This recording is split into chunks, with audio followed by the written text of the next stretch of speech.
Oh, know what that means, John? Hey, there we go. Oh, was that somebody calling you, or is that an alarm to let you know we are live, Fish? Right.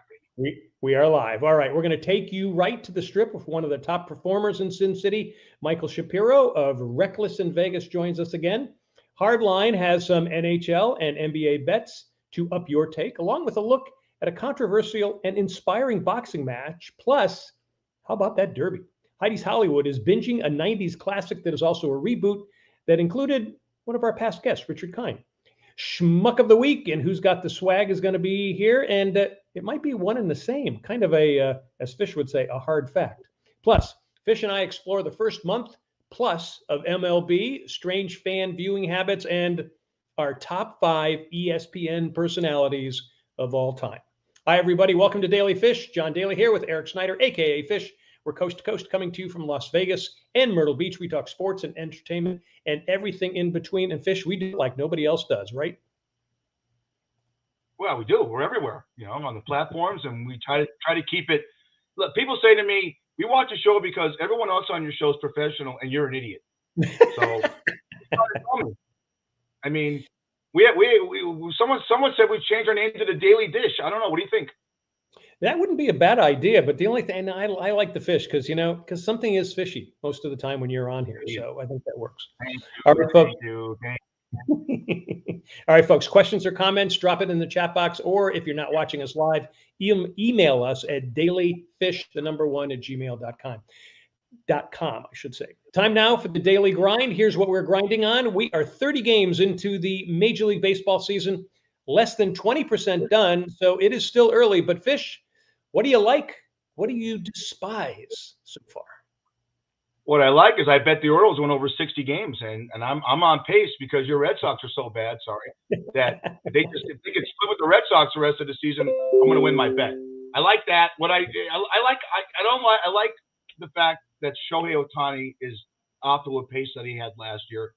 I like some of the run production in some of these teams. What I don't like is they don't market their sport well. The games are too long. The Reds are 4-23. This is Cincinnati Reds. We had Doug Flynn and we had Johnny Bench on. This is a big red machine. They might be out of it they might be 25 games out by the All-Star break. All right. Okay. And the last thing I'll say, the attendance in some cities is atrocious. Oakland's averaging 2,800 fans a game. John, I told you, it's a great joke. Daly and I went to an A's game last week. We got so close to the dugout that the manager asked us to play. That's how bad the attendance is there. It's just Diamondbacks 18,000 in Arizona for their home opener. We always try and fix this sport, John. I don't know if we can. I would agree with you. All right, let me go through mine because I like the Angels too. They look dominant throughout the whole lineup. By the way, as you said, they have Trout and Shohei there. My other likes are the Mets and the Yanks. Now, that's coming from a Red Sox fan. Both are off to great starts. What I despise, as you said, was my Red Sox. That bullpen has blown 10 saves in the first 29 games. Now, get this. For the Red Sox to get to 95 wins, they would need to win 2 out of 3 of every remaining games. They have no closer, and too many other stars are not getting the contracts or the long-term deals that they want to stay with Boston. They look like a team in flux. Now, what I despise, I think the weather. And you got to look over the next 3 weeks, because the weather's been so bad, the Yankees have no days off. They play 23 games in 22 days. You're going to see a lot of minor league call-ups. Also, the ratings are not good. Baseball ratings are not good at all. The sleeper team for me, though, and I want to throw this in there, is the Milwaukee Brewers. No one's talking about them. They're leading the NL Central, and they're hitting and scoring runs this year, something they didn't do last year. So it's really interesting, and hopefully we're not boring everybody by talking about baseball, Fish. Well, Sandy Koufax sent this to me. Remember Sandy Koufax, the legend that was at the Dodgers, who's the Dodger Stadium, throw out the first pitch. Look what he put there. This is great. This is what the Dodgers. Somehow I think that was photoshopped. That's our baseball take. All right. It's beautiful. All right. Next on the grind. Have you noticed that individual sporting events are more popular than the actual event? Fish, give us yours.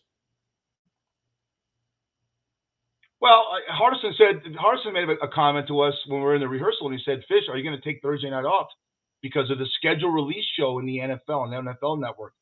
That'll be higher rated than any Major League Baseball game this season. I know baseball fans, they can't stand it. Daniel Stern, the old commissioner of the NBA, and present commissioner Adam Silver can't stand it that the NFL draft dwarfs any NBA game. The first time the NFL draft dwarfs any NBA game in its history. Same with hockey, okay? Stan Kasten, I'm going to be long there, John, but Stan Kasten was interviewed on Major League Baseball Network because the Dodgers host the All-Star game. And all he talked about was the home run derby, okay? When you have to have events that are more popular than your sports, you're in trouble. What do you think? I agree. And to me, the biggest one's the home run derby. The 3-point contest and the dunk contest for the NBA is the same thing too. So I agree. And unfortunately, I think our attentions are just going elsewhere. And the games that you and I grew up on just aren't getting the recognition from younger folks. And people have busy lives. They don't have enough time to do 4-hour baseball games. So I agree. Hopefully, they're going to change things in the next couple of years. They keep talking about it, and we keep telling them about it, but we'll see. All right, and finally, on the grind, our top 5 ESPN talents of all time. Fish, you and I got our own list. You go first. I'm going to go with duo first, number 5. I'm going to put Woody Page and Skip Bayless. Your buddy Jay Crawford hosted a show called Cold Pizza back in 2000. They had a thing called First Take, and it's blown up into this mega segment with Stephen A. Smith is now taken over, and it's made him, a household name. So that's my 5. Number 4 is Tom Mees. If you don't remember ESPN when they first started, Tom Mees was one of the faces of, and unfortunately he drowned at a barbecue. But one of the great voices of hockey. Okay, number 3 is Pete Axtell. Remember he used to get drunk and be on the set of the NFL at the pregame show. Nice. Wake up. You're seeing personalities, right? Number 2, I love Dan Patrick because he was an incessant name dropper. Remember when Howard Cosell would say, I had lunch with everybody? Every time Dan Patrick came on the set of SportsCenter, he's like, you know what I had lunch with, the breakfast with today? And keep on and go, who, Dan? Who? Rona Barrett? And number 1, I know you have, this is my number 1 guy, Stuart Scott. I just love Stuart Scott. I think his mannerisms and what he did for that network, all his little soliloquies that he had, his metaphors. It's a shame he's left us, but that's my 5. I agree with you certainly on Stuart. Let me start with mine. Number 5 for me was Peter Gammons. Now, he's not on ESPN anymore, but to me, his baseball insight was second to none. I loved him when he was on ESPN. Number 4 is Doris Burke, who covers the NBA. Yes, it's a bit of a homer for me since Doris is a PC friar like me. She was a former player there at Providence. I love the way she calls games. Number 3, Linda Cohen, talented, knows so much about so many sports, and just one of the nicest people you'll ever meet. Number 2 is Linda's and my golfing buddy, the late Stuart Scott, as you just mentioned, Fish. I miss him on the air. He was as entertaining and nice at events, having dinner with, as he was on air. So I miss him terribly. And he was as cool as the other side of the pillow. And my number 1 is Chris Berman. He made ESPN. He was ESPN, especially once it got going in the 80s and the 90s. He was really the heart and soul of that network. He's also a mensch to be around, as funny and personable as person as he is on the air. And I'm glad at least he's back on Sunday nights. And he was just a great guy. I always enjoyed being around him. Anything else to add to that, Fish? You use the word mensch. I love it. I'm rubbing off on you. No, pretty sure you're going to say, well, you'll learn. You remember Tony Kornheiser, another great. He got suspended because he said that Linda Cohn had 6 toes. And he was sexually interested in that. He got suspended for a week. I think any woman that has 6 toes is sexually appealing. You get suspended for that, but isn't it amazing? Linda Cohn, she watches, she's going to say, "Oh my God, where did this idiot come up with that?" Because I like 6 toes on a woman. That's what's going to get her on the show. We're going to try to get her here. That's for sure. All right, and that, folks, is the Daily Grind. Love having you with us. Daily Fish is live on Facebook at daily.fish.5 on Mondays at 6 p.m. Eastern, 3 p.m. Pacific. Watch us also on Facebook at Myrtle Beach Golf Channel, Myrtle Beach Grand Strand Life. You can check us out on YouTube and also Wingding TV, and listen to us on Spotify, Apple, iHeart, Stitcher, and Amazon. All right, time now for the Daily Fish Hardlines. John Hardison has the podcast, The Cost of Winning, focusing on fantasy sports and sports betting, and he's with us here every week. Hardline, welcome back, buddy. Let's start with the NBA. Bucks and Celtics, a great series. They go again in about an hour. Bucks are home, leading 2-1. Who are you picking tonight? I'm sticking with the same pick I had on Saturday, even though I feel like they got robbed. I'm going with your Celtics. I mean, what a great back and forth matchup. I think they need this game tonight to stay alive. You don't want to go down to the Milwaukee Bucks 3-1, especially with how good this is. I'm actually taking the under. I think you're going to see a lot of defense this game, under 213.5. A lot of the other two games have gone under. It's just been a lot of back and forth, a lot of living at the line. The one prop I do love for this game is who gets the first basket, and I'm taking Greek Freak at plus 420. I think they're going to feed him early and try to get it moving. Wow. Real quick, did you think that was a bad call on a no call on the three-pointer, alleged three-pointer? You know what?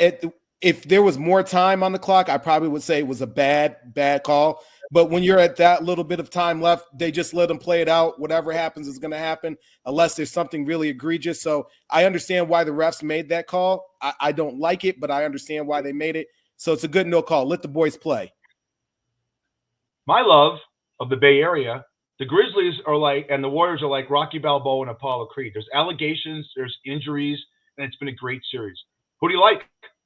Man, you know what? I love this game. This takes me back to late 90s, early 2000s basketball. They're chippy. They're talking to one another. A bit of a homer. I love Draymond Green. I've loved him since he was at Michigan State. I love the energy. You guys don't like me, well, I'll flick you off and keep it going. I'll take the fine, keep it coming. My friends will take care of the fines for me as long as we keep moving up. I got something I'm thinking about too, Fish, But but you know what? I love this game. I'm going to take the over today at 223. I mean, Golden State just demolished them on Saturday night, and that was a statement game. That really was if you want to come play with the best, we are the best. And don't forget that, even though, we've had injuries the last 2 years.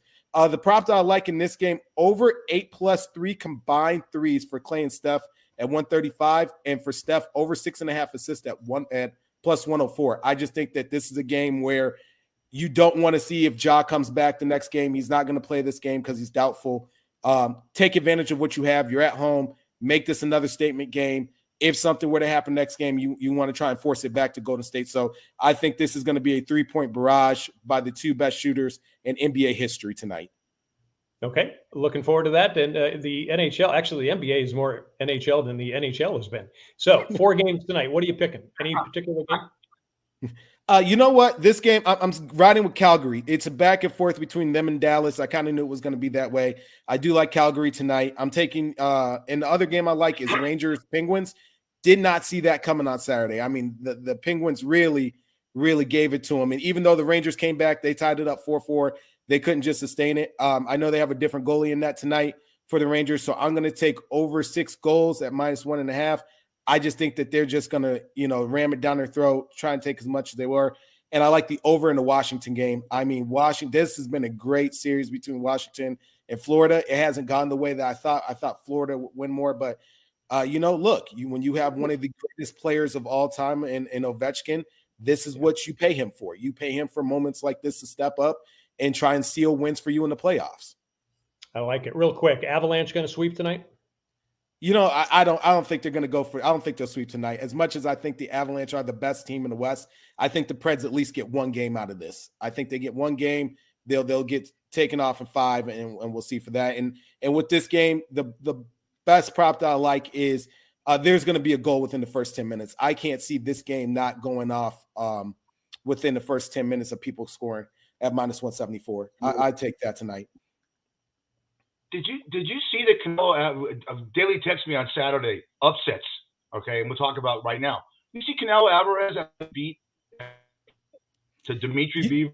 He's karaoke in some local bar. Did you see that?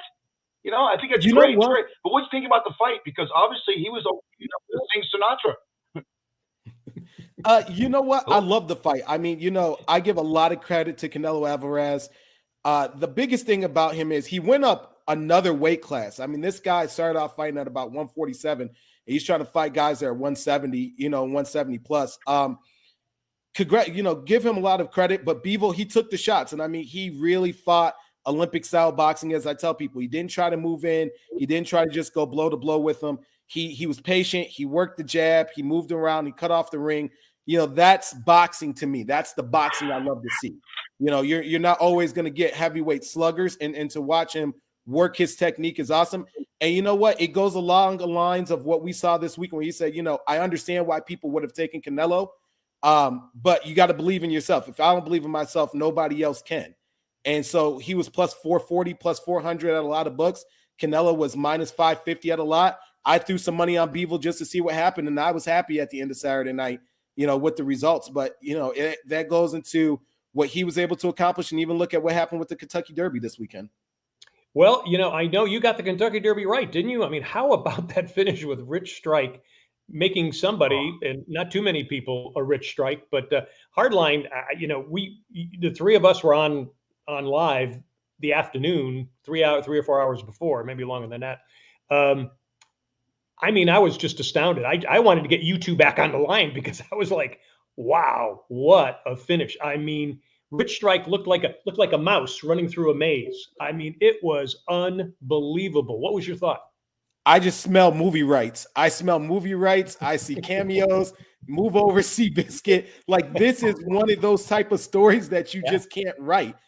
A horse that's not, and a horse and a jockey that aren't supposed to be there coming into this race. They replace someone on Friday, and some books, they're not even on the book as racing.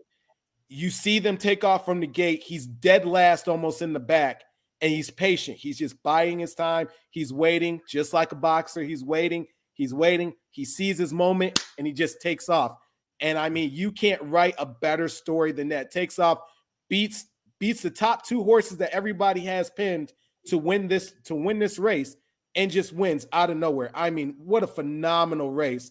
The patience, the greatness of the jockey. And the greatest thing about the jockey is, a lot of times you see the jockey, whipping the horse. He's not really whipping the horse. He knows his horse. He knows when it's time. And then when it's time, they just start kicking. So an amazing weekend of upsets, an amazing race. You couldn't write this. Honestly, I know we look for Triple Crown winners out of all this. Who do we think is going to be the next Secretariat, or who's going to win the Triple Crown? And honestly, this feels much better than even waiting to see for a Triple Crown. I mean, you just can't write this emotion into feelings, honestly. Now, do you give him a shot at the Triple Crown? I mean, he's a champ. I mean, you got to give him a shot. You got to give him a shot. I don't expect it, but you got to give him a shot. Okay. All right. Cool. All right. And that is the Daily Fish Hardline with John Hardison, the Cost of Winning podcast. You can find him here with us every week. He's also on Spotify, Google, and Apple Podcast. And Hardline, what's really cool about it is that Fish and I have rubbed off on you because you're seeing things and you want to turn them into screenplays now. I got a camera, I'll try to write, I can direct. All I need is about $1 million, and I can make, a micro budget. We'll going to the Oscars, boys. We'll find that for you, buddy. All right. There he is, John Hardison, the Hardline. Hardline, see you next week, buddy. Thanks. Hey, you need a great golf getaway? The Myrtle Beach Golf Trail has dozens of courses along the Carolina coast. Set up an entire trip for yourself, your family, or a bunch of friends. The site is myrtlebeachgolftrail.com. You can play there year-round. You should go there now, man. The weather's just incredible down here. All right. Now it's time for something fishy. Something smell funny to you? Well, no. First of all, I want to all the mothers out there, happy Mother's Day. Without you, there's not us. I saw this great meme to start off my segment. This is the greatest coffee cup I've ever seen in my life. Look at that. Thanks for not following me. Happy Mother's Day. By the way, Heidi, that's a sperm. Good looking. Okay. Anyways, I'll tell you what's pissing me off. Okay. The genius is in Las Vegas. Maybe Shapiro knows this. About 2000, all the movie theaters decided to put bars in them. There's a movie theater right down from Oasis. I worked at on Smoke Ranch and Rainbow. They put bars in the movie theaters. The worst thing about going to a movie is having someone talk during the movie, because you can't go back, like when you stream it, you can't go back and what they say? No. Okay. So you said, wait, 20 years later, this and that? I'm thinking to myself, this is how stupid our society is. Sit in your goddamn seats. What we saw with Chappelle, what we saw with Will Smith, And now, we're going to talk about this in the schmuck. People are getting out of their seats and they're attacking people. When Will Smith hit Chris Rock or slapped him, two alumni of the show, three, Brad Grunberg, Tony Visick, and Scott Henry. I texted all of them and they said, we're fucked. Okay? And Grunberg's been attacked and Tony's had people go on. It's like we're a copycat society. Why are we so stupid? I'll give you an example. If the Denver Broncos won the Super Bowl this year because they signed Russell Wilson and the Rams went all in last year, Broncos going all in this year. Okay? If they do it, watch 5 other teams do it. Okay? Can't we think ourselves? And the bottom line is when you buy a ticket to something, sit in your seat. They're there to entertain you. They say something you don't like. You don't have the right to get up and do something about it. So that's what's fishy to me. Yep, I would agree. I think everybody wants to be the hero of the story, so they've got to be a part of it. And unfortunately, that's what happens in today's society. But you're right. All right, Fish, still ahead. We have our Schmuck of the Week, along with Who's Got the Swag, and our special guest, Michael Shapiro, who is reckless in Vegas, but in a good way. All right, time now for Heidi's Hollywood. She is Heidi Holliker, actor and producer who is deep in the entertainment scene with us. She's with us every week. Heidi, welcome back, and you are streaming an old favorite. Tell us. Hey, guys. Can you see me? There we go. Well, no, I'm losing power here every once in a while. I hope Shapiro go ahead. We got you. I see you guys great. I don't know if I should touch on the mug or my 6th toe, but let's move right into streaming. So, Mad About You. Mad About You is on Amazon Prime. You have 6 toes? Well, you're frozen right now. Oh, there you are, Eric. We'll talk later, okay? You found it attractive. So, yeah. Mad About You, Amazon Prime. It is a 90s sitcom with Helen Hunt, Paul Reiser. I watched at the time every single episode, and then have watched every single episode again. And it's a funny show. Our show friend Richard Kind stars in it as well. He's amazing. And they did a reboot. Came out 2 years ago on Spectrum Originals. Mad About You. Now it's 18 years later. So it's pretty fun to watch the same characters in the same apartment and what their life is right now, becoming empty nesters with their kid going off to college. So I love the show. And it holds up. It holds up every episode, 7 years. So how do you feel about that? I mean, because we're seeing a lot of reboots in relationships in Hollywood, and then we're seeing a lot of reboots in different shows. Does that make sense either in real life, or does it make more sense on the screen? I think it makes sense all across the board as far as the shows. That one really works. Some reboots don't work. As far as relationships, you've got Jennifer Lopez and Ben. I was going to say Ben Kingsley, Ben Affleck. That would be an interesting relationship. He would love that. Yeah. Ben Kingsley would go nuts over that. Yeah. There you go. Ben Kingsley has 6 toes. Yes, I know that, but I can't talk about it. Anyway, so they're back together 18 years later. People have had relationships. Elizabeth Taylor, Richard Burton, Melanie Griffith, Don Johnson had a relationship, broke up, some years go by, get back together. Does it usually work? Probably not. But it made me think about, 18 years ago, 16 years ago, the decisions I made, the decisions you guys made, would you go back and change anything? Not me. We were married. Yeah, not me. I was married. I've been married for 33 years. Best 3 months of Vicky's life. John's been married since the Stone Age. But other things, work related, other things have traveled more, have traveled less. Maybe took that trip.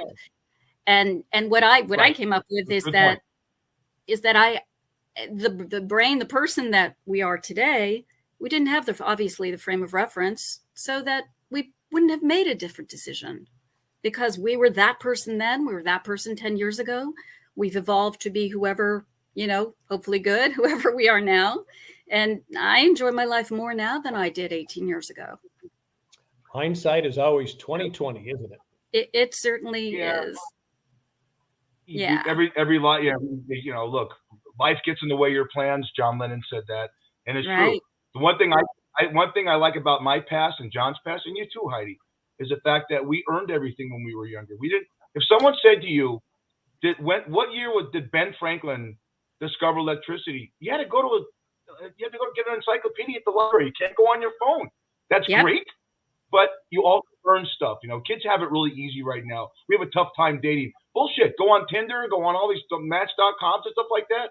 Come on. So 16 years ago, you were dating 12-year-olds, but John and I were married. So. No, they were all legal. They were all legal. Oh yeah.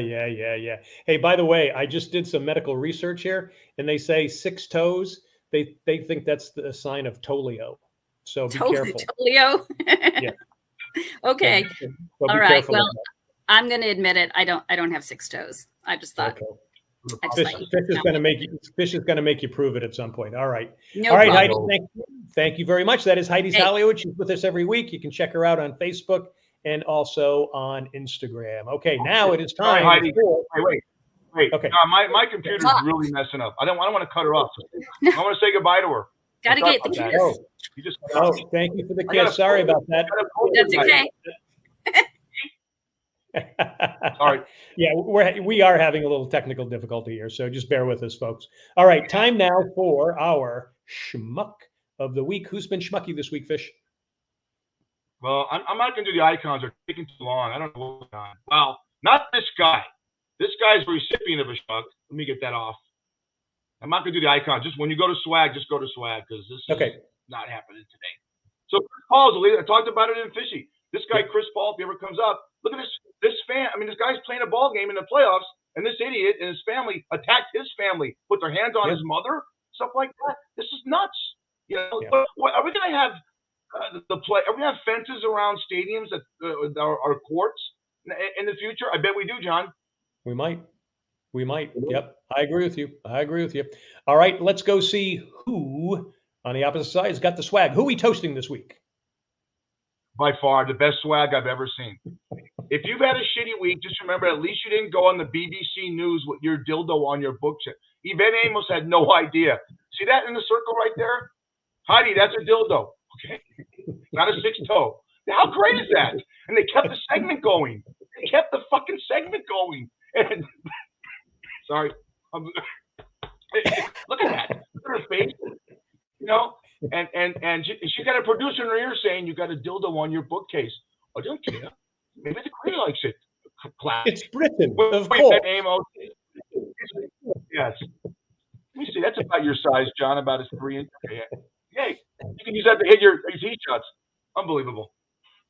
Yeah, you might get some residuals on that one, Fish. So you should check into that afterward. So. All right, there we go, and that is our swag. All right, let's do our toast of the week.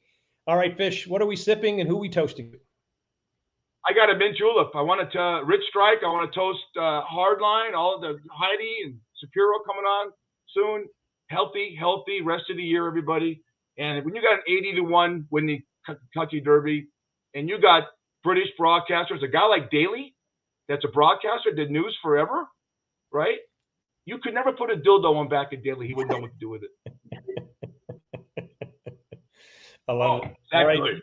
Cheers. Right back at you, buddy. I love it. By the way, how do you make your mint juleps over at Chuck's? Well, we don't make mint juleps. I mean, really? It's not a regular drink. It's bourbon. The best thing about it is the bourbon water. You muddle a bit of orange, but the best thing about it, if you have a good heavy syrup, not a regular syrup you put on pancakes, a good syrup is a good mint julep. And mint flakes. You have to have mint also, and it's very popular at the Kentucky Derby. One of the interesting things when we were over at Chubby Buddha doing our Daily Fish Hook on Saturday, they made a mint julep for me, and they did a simple syrup, but they muddled mint in it first. Made it really simple. There you go. It was excellent. So think about getting that mint in there with the simple syrup. There you go. All righty. The Daily Fish Drink of the Week is sponsored by Shucks Tavern. In Vegas, great seafood and drinks in 2 locations. Head to Shucks Tavern on North Durango on the northwest side of town where fish is overnight. Say Daily Fish Podcast, you get a free drink. Do it the next day, a free appetizer. That is Shucks Tavern. Check out Shucks Tavern on Facebook. All right, let's bring on our special guest. His name is Michael Shapiro, who is reckless in Las Vegas. He's not really reckless. He starts a residency at the Sahara next month. You can find out more at his site, recklessinvegas.com. Michael, welcome back to the show. A lot has happened since the last time we had you on here. Give us the skinny about this new residency. How you guys doing today? Doing great. Why do I got to follow? I got to show this, Michael. I just want to show. I found this. This is great. Oh, it's just look. Isn't that a great? Look at Michael looking like Sinatra with the two showgirls. I love that. That's. Are you going to keep that? Are you going to keep that as a thing? Change it up. Of course. No. That's the thing. But I got to ask you guys, why do I always have to follow Schmuck of the Week and then the dildo on the bookshelf? I mean, come on. I very quickly, while I was in the little waiting room, and then I went and took all the dildos off the shelves behind me because I don't want to be like that, Yeah. Anyway, that's okay. Look at Heidi's bookshelf. She probably has. I won't say it. Well, when you said Heidi had a 6'10", I took my wedding ring off for a second, and then I put it back on and said she didn't have that. Yeah. Oh, good to see you guys. Good to fill us in on Sahara. Yeah, fill us in. Oh, fill you in. Okay. We're starting our residency at Sahara Las Vegas in the original Sahara Theater showroom. That's where all Sammy Davis and Bobby Darin and all those guys perform. We're going to be there Thursday and Friday nights in June. We start June 16th is our media industry party, and then on the 23rd of June we're going to have a friends and family free concert for everybody, and then tickets are going to go on sale at the end of next week for our start, which will begin June 30th. July 1st will be our first 2 ticketed shows. So, and that's going to run as long as we can stand it, and they'll stand us. We're in for a long time. So we're looking forward. Congrats. You sure are. Thank you. Sure. Describe Reckless in Las Vegas, the theme of the music and how it's tied to the past and how you creatively rock the past. I've seen the show, Daly. I saw it years ago. It was phenomenal. I never want to correct the hosts, and you both have done it, so I have to correct you because you've done it twice. So it's Reckless in Vegas. There's no loss. We've lost the loss, just to clarify. Oh, did I say Las Vegas? I apologize. It's okay. But the website is recklessinvegas.com. That's a new theme. I get pissed off. Why wasn't it called the Las Vegas Golden Knights? It's Vegas Golden Knights. You don't call the 49ers the Frisco 49ers. That's a new thing. I like that, man. Way to go. You don't say Frisco either, yeah. So it's a modern twist. It's a modern twist on vintage Vegas. We've created a bunch of original renditions. We're a rock band, so it's got kind of a rock and roll edge to it. We've got dancers in the show. We've got video montages that are all synchronized with the music. We do a couple of mashups. We'll take like Jimi Hendrix and mix it up with Sammy Davis's Mr. Bojangles. We'll take A Very Good Year by Frank Sinatra, and we'll use the music of Starship's. What's the song? I can't think of the song. Doesn't matter. Those are mashups, and the mashups are one thing. Led Zeppelin's Whole Lot of Love over Boots Are Made for Walking by Nancy Sinatra. But every other arrangement, they're original arrangements that we've crafted. They're basically our interpretations of what would that music be like today. We've kept the lyrics and the melodies true to the original versions to pay homage. But as far as the music goes, we're rocking out. So it's high energy. It's a lot of fun. We've got a bar on stage, so everybody gets a little tanked. Everyone's having a good time. We do a little bit of Rat Pack humor, but kind of how it would be in this day and age. So it's a little more edgy. Hence the Reckless in Vegas. How do you determine how you're going to combine those different tunes together? Well, listen, John. I'm a genius, so it just happened.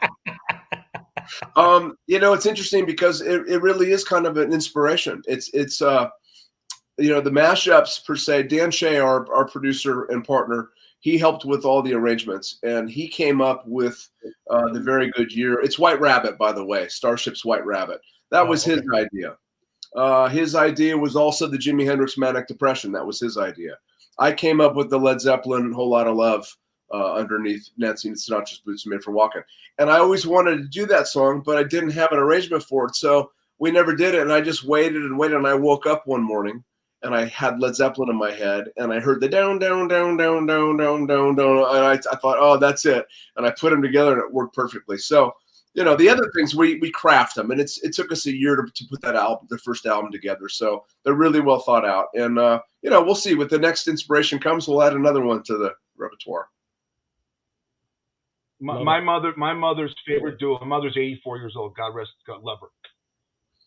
Her favorite duo was the Everly Brothers. When I heard you do "Dreams," the great song by the Everly Brothers, and you turned into the rock thing, I'm bringing my mother to your show. One, she's going to try and marry you, and number two, if you do that song, you'll be in the will. Okay. Are you still doing that song? Because you got to hear the way he does this, John. The creativity is amazing. Yeah, all I have to do with "Dream" by the Everly Brothers is a duet that I do with Chris Nichols, who's our bass player. We've been playing in bands together since the late '90s, and we're kind of brothers, and so our harmonies work really well, kind of like Everly Brothers. I mean, they're real brothers, but I will. You let me know when your mother's there, and we'll dedicate it to her. Fish, you know, I'll do that for you. And if that ensures the will thing, I'm totally in. She sees you, you're in the will anyways. I'm out. You know what? We asked this last time, and you were on our 9th show, and now we're in our 50s. But you have a great response to this question I'm going to ask you. Give us your musical influences that inspired you to take up this great craft of the music industry. Yeah, my earliest memories of my dad, you know, he was playing air guitar to, you know, all this great music. He had 755 8 tracks, and I know because I alphabetized them all for him. But there was always music in the house, and I remember my dad took me to a show in 1976 at the Aladdin Hotel, and it was Santana, and I remember being in the audience as a 6-year-old kid, you know, passing the joints over my head and everything, and I remember the feeling that I had watching him play that guitar, and I knew in my heart that that's what I wanted to do. I wanted to be able to manipulate an instrument like that. I didn't know anything about electric guitars, and I remember being 11 or 12 years old and really longing to feel the power of an electric guitar through an amplifier. I just always had that in me. And I think at the time it was more about the adoration that the crowd felt for him. It was about the love he would be being adorned on him. And it wasn't as much about the music for me. As I got older, it became more the music. But, you know, Hendrix, I listened to Hendrix albums. My dad had some of the best music, and I just was constantly, I'll never forget, I was in my bedroom listening to Jimi Hendrix. I think I was about 13 years old. And my father opened the door, and he looks at me, and he goes, "You should hear that on LSD." I'm 13, right? It's a little inappropriate, but bless. That's fantastic. That's fantastic. Yeah. So my dad's. I get it. Oh, your dad's your dad's huge. Your dad's the biggest Aerosmith fan on the planet. I mean, it's probably you're plus Aerosmith 20 times a concert, right? I've seen Aerosmith twice. I've seen twice. My father has seen him probably 20 times. Yeah. You know, is it fair, Michael, that I compare that people compare? Tell the young kids that work for me, you never knew what it was like to listen to music of the 60s and the 70s, because they think right now, you know, and music is everyone's own opinion. I can't tell them what they're listening to now stinks, but I think, and you're younger than John and I. You're younger than John by about 25 years, and me by about 10 years. But is it safe to say that am I wrong? Am I biased that the music of the 60s and 70s were great, wasn't it? I think every generation, you know, every decade has given us some pretty amazing gifts. And, you know, my niece, Kaylin Shapiro, she's 18 years old. And I got to say, she's got incredible musical taste, and she listens to a broad range of music. Her all-time favorite, she's obsessed with Harry Styles. So I'm forced to listen to Harry Styles. And I got to tell you, if I would have just stumbled across Harry Styles on my own, I would be a fan. The guy's music is across the board, multiple genres, multiple influences, and really well done. And I think there are a lot of kids today that are discovering vinyl and discovering older music and their appreciation. Now, I don't know what happened to the generation right before this generation that's discovering this stuff. That, you know, I'm not a big angry music guy. I don't like music that makes me amped up and negative. Anything feels negative to me, I'm out.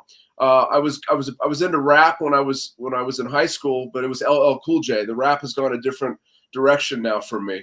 I like music across all genres, and I like to see people be less tribal, if you will, about their music and be a little more open-minded, because every genre, yes, even country, Yeah, there's great songs in every genre, and if we can just open our hearts and our minds up to it, we're going to discover some really amazing little treasures. I agree with you 100%. One of the guests we had on the show is Damon Johnson, who played guitar with Thin Lizzy, also Oh, with yeah. Alice Cooper. Yeah. Great guy. And we were at one of it was Rockin' on the Runway, a charity concert and golf tournament. And what was fascinating was they brought in about 7 or 8 of the different musicians that were from different groups. And Damon ended up playing with Chicago, with some of the Chicago guys, and they did 25 or 6 to 4. And I got to tell you, that place was mesmerized. And I asked him the next day, I interviewed him, and I said, not only was the place rocking, I said, did you feel it? He goes, John, he says, it was like when I had been in a rock concert when I was in junior high. It was the exact same thing. Do you still get that every time you get out there? Right now I'm having to do all the business stuff, right? So I don't enjoy the business side of this deal, producing and promoting. The self-promotion drives me crazy. It's show business, it's not tell business. And I find myself telling people a lot about what it is. And I want to show you. And the gift for me is when I walk out on stage, and I deal with a lot of performance anxiety before I go out. And I always have, and I hope that never goes away, because it's a high level of excitement and adrenaline. And I'm a former cocaine addict. I like that intensity and that high. But as soon as I play that first note and I start to set in it, it is so, when the band's on and you find that groove and that chemistry's going on, there's nothing like it in the world. And I've had the opportunity to travel all over the world playing music, from being in a full band to acoustic. I've walked out with an acoustic guitar in front of 5,000-6,000 people, and it's scary. But when the music starts and the connection happens, I don't know anything else in the world that I'd ever rather do. And I've been doing this now.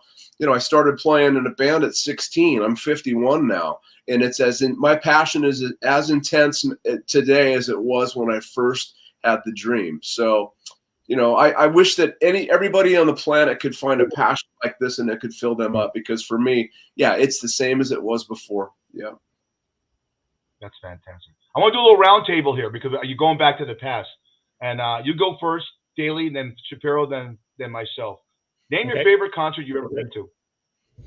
So my favorite concert, that's a good one. I would say the Temptations at the Riviera in 1992. It was one of the last times the original Temptations were together. Go ahead, Michael. I'm going to go, actually, somewhat recently. I went with my dad to see Aerosmith at Park, and to see just to watch my father rocking out. It was one of my favorite concerts. How old is your dad? My dad is 71. That's great. That's great. Wow. We got fish. Wow, that's 71. Wow. My favorite concert, I went in 1978 at the Forum, and I saw Earth, Wind, and Fire. And they played for 3 hours, and no one sat. And he brings out guess what the band that opened for him was? Who? Cool in the Gang. Cool in the Gang, and Earth, Wind, and Fire for 4 hours. You never sat. It was the greatest. I mean, they don't have those bands, those ensemble bands like Earth, Wind, and Fire with all the cellos and the horns. It was great. I loved it. It was fantastic. Before we go any further, Mike, can you explain to them something that? Can you explain to them what this is? Well, it reminds me of those Rochore cars that I used to do in therapy, and I would say vagina or butt, but baby vagina, which is not appropriate, but or I guess it could be a peach, yeah. Yeah, it's peach. When we had a little inside joke, when we had Mike on time a year ago, we had a meme, we had a set about memes, and John he's so conservative, and this young girl comes on and goes, "What kind of meme is this? Yells a peach up." And then he comes, and I said, it's ass. He comes on, the first thing he says when he comes on, Shapiro, is, John, it's okay to go on a podcast and say that a peach looks like an ass. And I lost it. I was laughing so hard I couldn't do the rest of the segment. So I had to at least get that in there, John, because it's a year later, Michael, and the education of John Daly continues. Happy to contribute. So you talk about that you have to put this whole thing together. That's got to be rough on you. I mean, your whole thing is creativity and playing. Now you got the business side of it. Is it overwhelming? It can be, depends on how I react to it, right? I would rather be in a responsive level, like I'm responding to things as opposed to react, but it is a practice.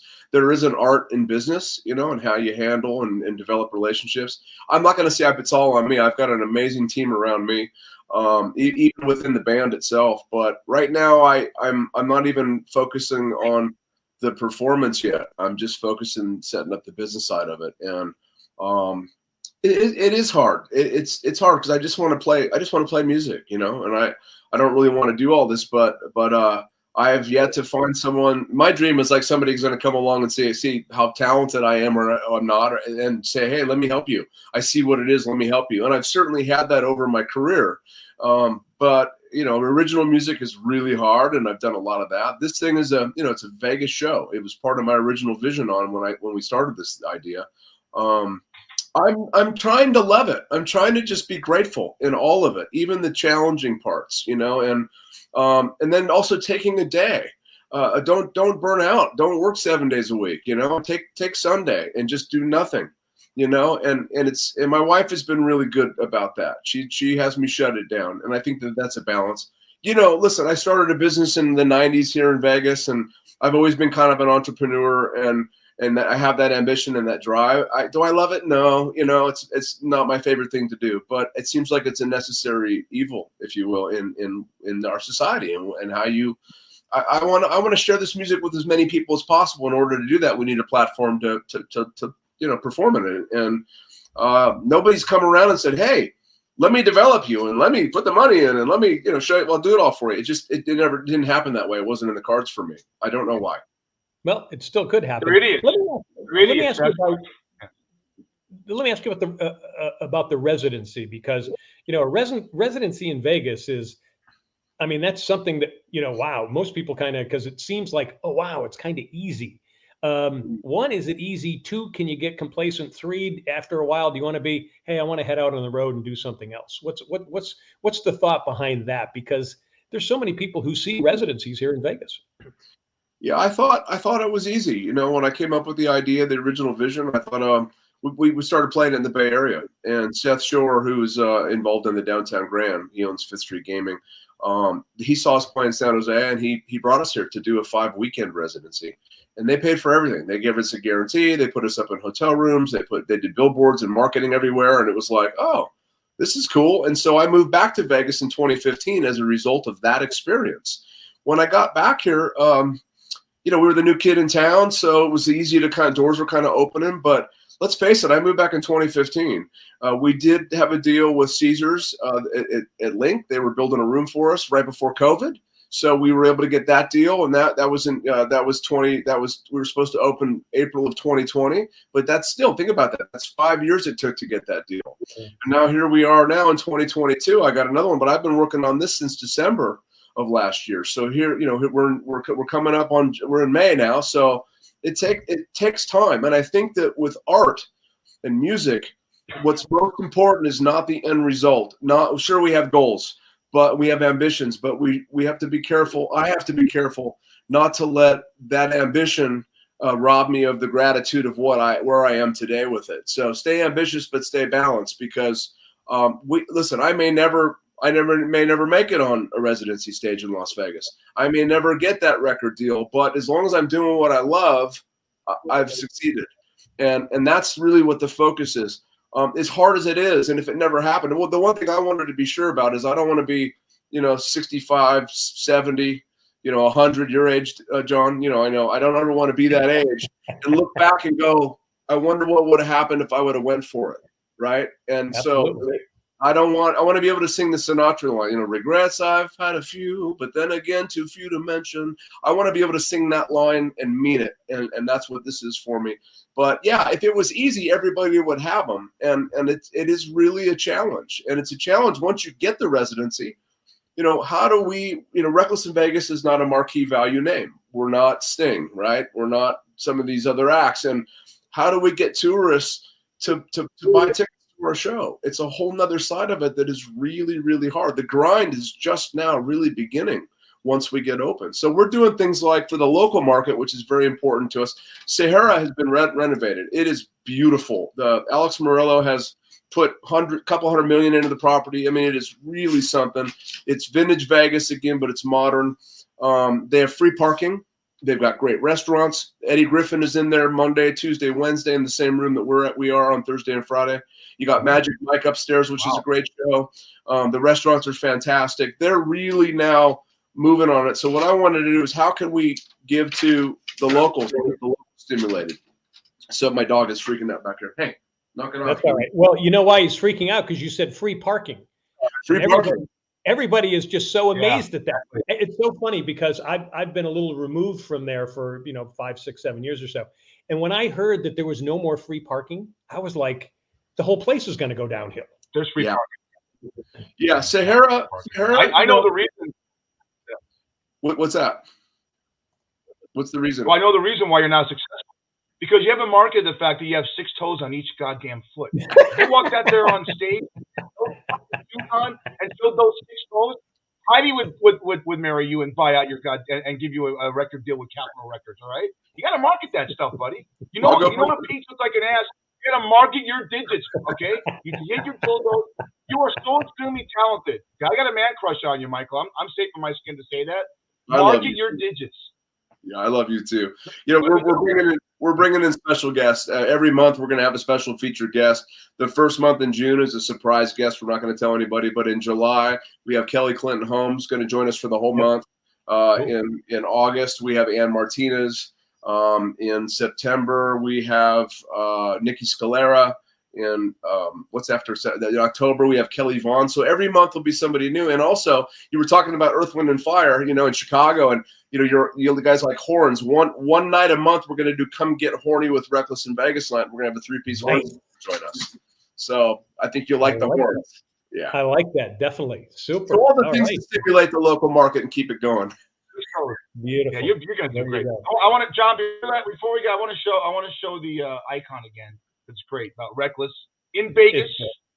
Show Michael, and I love that. I just love that shot of you, man. You just, I like the showgirls better, but it's great. I'm very proud of you, buddy. Thank you, Fish. Great job.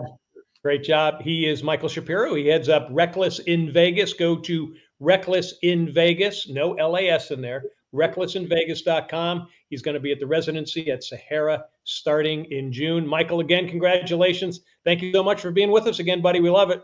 Thanks, John. Thank you, Fish.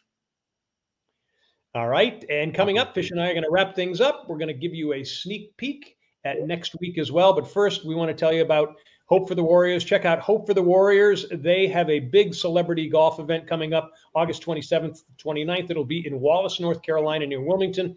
And Fish, we are planning on being there. Hope for the Warrior works with our military warriors who were wounded. They get them healthy so they're part of their families and their community. It's a great charity and a great event. And you're going to see us there. That is hopeforthewarriors.org. And before we bring back Heidi and Hardline, we just want to tell you all thanks for being with us. Remember, Daly Fish is live from Vegas and Myrtle Beach on Mondays, 6 p.m. Eastern, 3 p.m. Pacific. We're on Facebook at daily.fish.5, plus the Myrtle Beach Golf Channel in Myrtle Beach Grand Strand Life. That is on Facebook.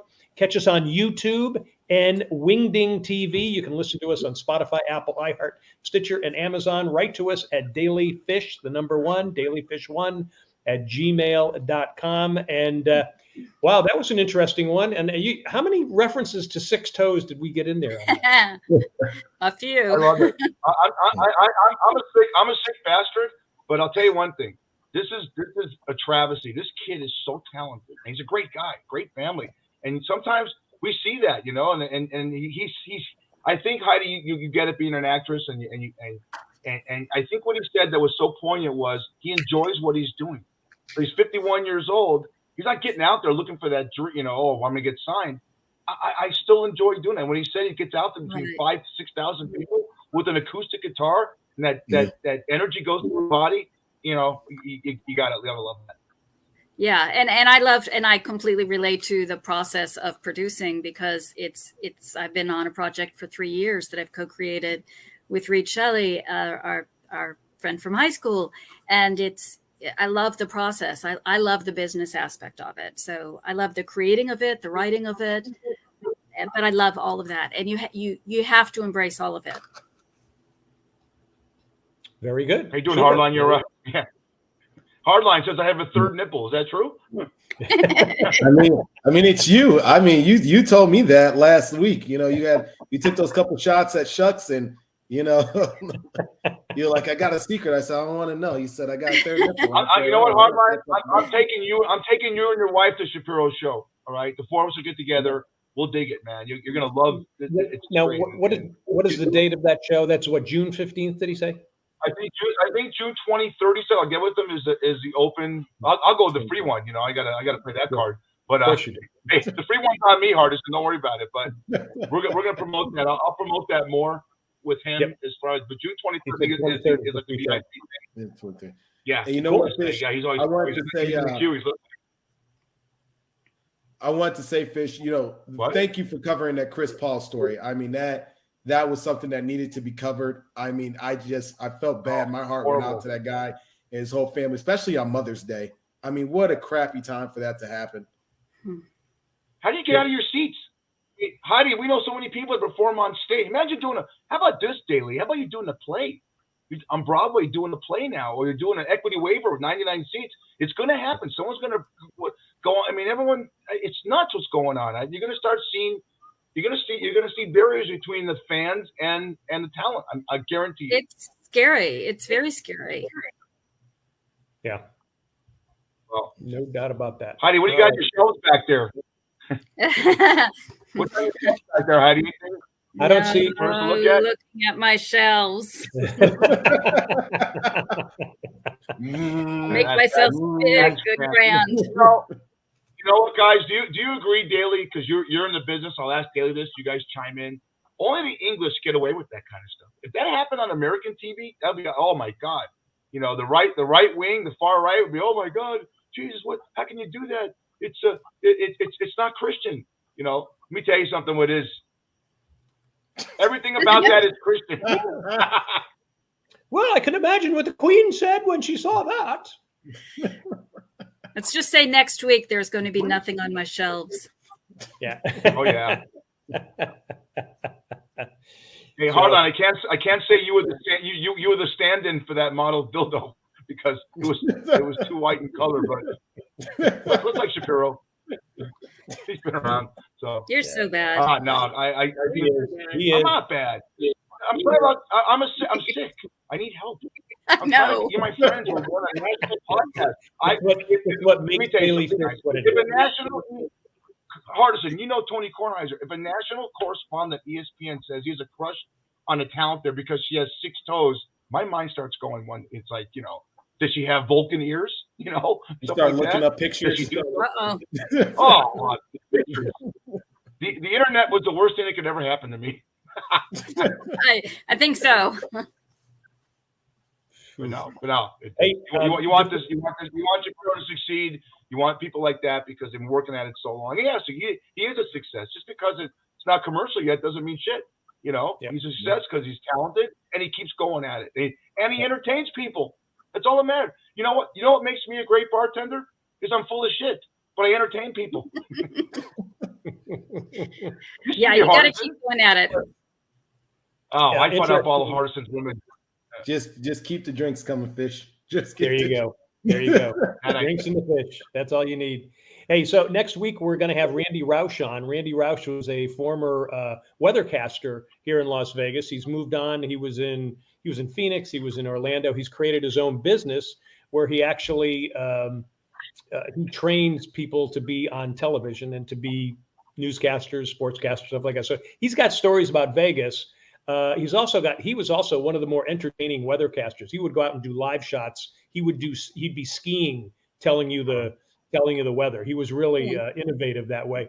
But what was interesting, you know, when he said, yeah, I'd love to be on the show. And I said, hey, we got one of the top acts in Vegas and Michael Shapiro. And he goes, wow, how'd you get him? So he was actually really impressed that we actually got Michael. So that was another good sign. Tell him to go to the show. Well, he lives in Orlando, so it'd be kind of hard for him to go until then. Hopefully, Michael will have some appearances. Yeah, he'll have some appearances there. So, and we're lining up some other people. We got Gary Muledeer coming on in June. He's going to be on the show. He's actually broken the record for the most appearances at the Grand Ole Opry in Nashville. So he's Ah. agreed to come on. So we're going to have him on, and got a lot of other people that are real interested. So we're just going to keep them coming. That's how good it is. Hey, and guess what, Fish? We're almost done. So I'm going to say good night to you guys. Thank you. Love you all. Great show. Way you knock them dead. Way to do it. We'll see you next week.